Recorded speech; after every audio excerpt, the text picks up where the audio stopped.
Have you ever noticed that God, who is so great, sometimes he comes so low and gets into the lifetime of a man?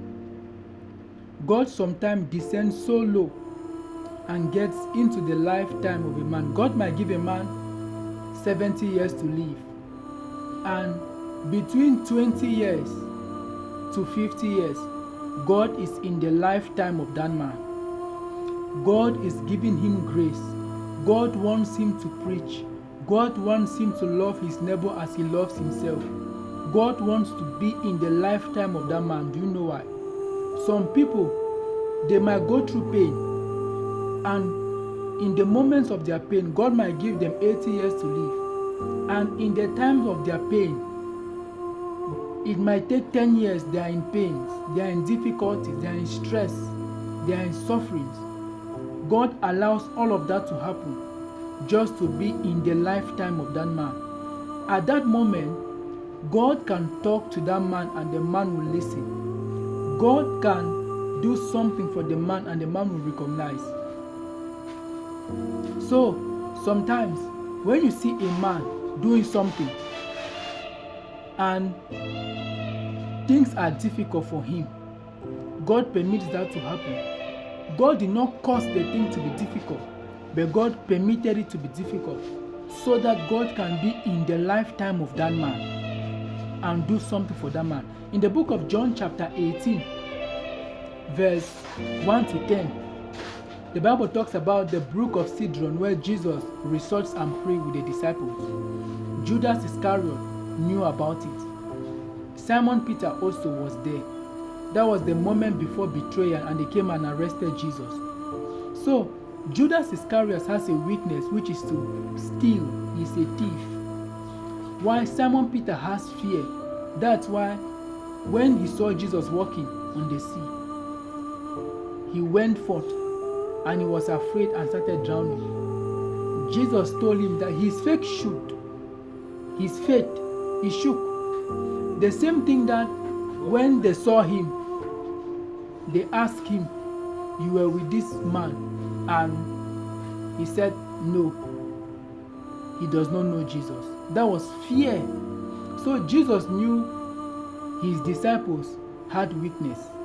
But Jesus did not abandon them in their weakness. Jesus decided to make sure that he descends and comes into the lifetime of all of them. And in each one, he gives him a purpose to do according to God's will that will play a great role to overcome the weakness that he's suffering. That's the love of God. All of this is for your salvation. When you see God come solo, God gives you something to do, which has to do with the gospel of Christ. It is for your salvation. God wants to use it to keep you connected to himself for your own salvation. That's the beauty of it. That God permits us to go through what we are going through, and he gives us a purpose. He comes into our lifetime to help us for our salvation. He can eventually allow us, and that anyone that has a weakness, get rid of your weakness or you are destroyed in the lake of fire. But he comes, he gives us a purpose, and then he is in our lifetime.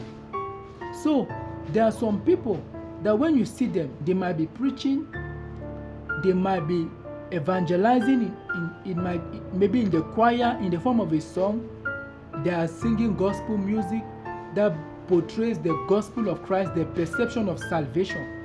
Others are preaching the gospel, keeping the perception of salvation alive. All of that, God will permit that to happen for your salvation. For your salvation. The reason for which God comes solo and meets us in our situation, he meets us in our low level and gives us something connected to salvation, is to keep us connected to him for our salvation. If a man has a weakness, if a man has something to do and he has a weakness, it might be sexual immorality, it might be greed, it might be jealousy, hatred, anger, all of that. God comes into his lifetime for his salvation. So God will give him a purpose which is going to obey and do.